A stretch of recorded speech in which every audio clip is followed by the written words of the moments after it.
மத்திய அரசால் தமிழ்நாடு புறக்கணிக்கப்படுவதால் நிதி ஆயோக் கூட்டத்தை புறக்கணிக்கிறேன் என வீரவசனம் பேசிய விளம்பர முதலமைச்சர் ஸ்டாலின் நிதி ஆயோக் கூட்டத்தில் பங்கேற்க டெல்லிக்கு பறக்க இருப்பதாக தகவல் வெளியாகியிருக்கும் நிலையில் எல்லாம் ஈடிப்படுத்தும் பாடு என்பதே அரசியல் வட்டாரத்தின் பேச்சாக உள்ளது.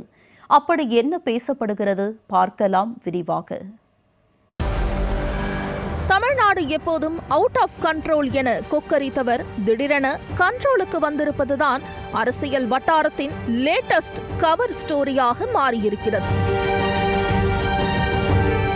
2026 சட்டமன்ற தேர்தலையொட்டி புதிய கல்விக் கொள்கை, மும்மொழி திணிப்பு, தொகுதி மறுசீரமைப்பு, மாநில சுயாட்சி என கைவசம் விதவிதமான அஜெண்டாக்களை வைத்துக்கொண்டு மத்திய பாஜக அரசுக்கு குடைச்சல் கொடுக்க வியூகம் வகுத்து வந்த திமுகவின் கூடாரம் தற்போது யாராவது இருக்கீங்களா என புதுப்பேட்டை படத்தில் தனுஷ் கேட்பது போல சத்தமே இல்லாமல் மரண அமைதியில் மூழ்கி இருப்பதாகவே சொல்லப்படுகிறது.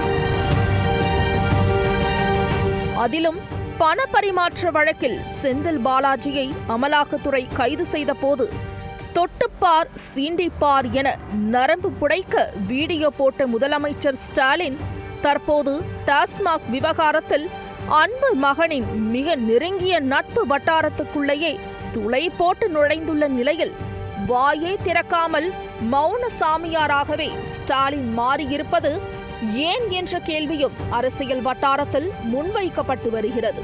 எங்க தமிழ்நாடு எப்பவுமே டெல்லிக்கு அவுட் ஆஃப் கண்ட்ரோல், உங்களது மிரட்டல் உருட்டல்களுக்கு நாங்கள் அடிபணிய மாட்டோம் என தொண்டை கிழிய ஹை பிட்சில் விளம்பர முதலமைச்சர் ஸ்டாலின் பேசிய அத்தனை பேச்சுகளும் திமுகவின் மாநில சுயாட்சி நிலைப்பாட்டுக்கான வலுவான குரல் என்றே மேடைதோறும் சிலாகித்து வந்தனர் திமுகவினர்.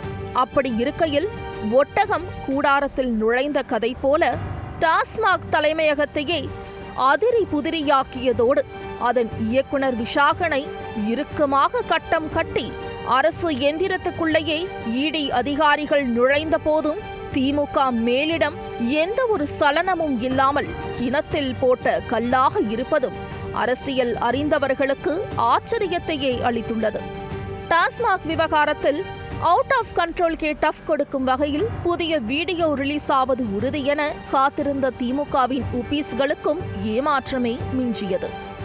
இப்படியான சூழலில்தான் விளம்பர முதலமைச்சர் ஸ்டாலின் நிதி ஆயோக் கூட்டத்தில் பங்கேற்க டெல்லிக்கு பறக்கவிருப்பதாக வெளியாகியிருக்கும் தகவல் வெள்ளை குடை வேந்தராக மாறவிருக்கும் ஸ்டாலினின் மனநிலையை திரை விலக்கி காட்டியிருப்பதாகவே விமர்சனங்கள் எழுகிறது.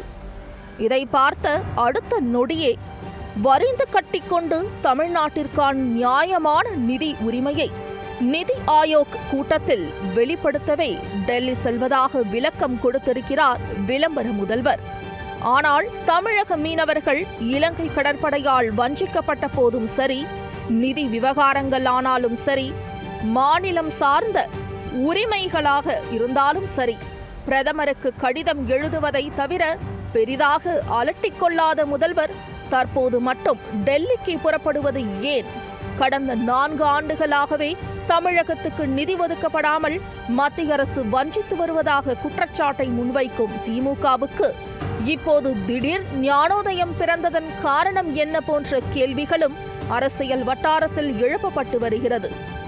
டாஸ்மாக் விவகாரத்தில் டியர் தம்பியை நெருங்கியிருக்கும் ஈடியின் அடுத்த டார்கெட் அறிவாலயம்தான் என சொல்லப்படும் நிலையில் அதுவே நிதி ஆயோக் கூட்டத்தை புறக்கணிக்கிறேன் என்ற வீரவசனம் பேசிய ஸ்டாலின் தமிழ்நாட்டின் நிதி உரிமையை வெளிப்படுத்த டெல்லி செல்கிறேன் என கூறுவதை அது வேறவாய் இது நாரவாய் ரேஞ்சுக்கு கலாய்த்து தள்ளும் அதே நேரம் எல்லாம் தம்பி படுத்தும் பாடு என்றே விமர்சிக்கின்றனர் அரசியல் அறிந்தவர்கள்.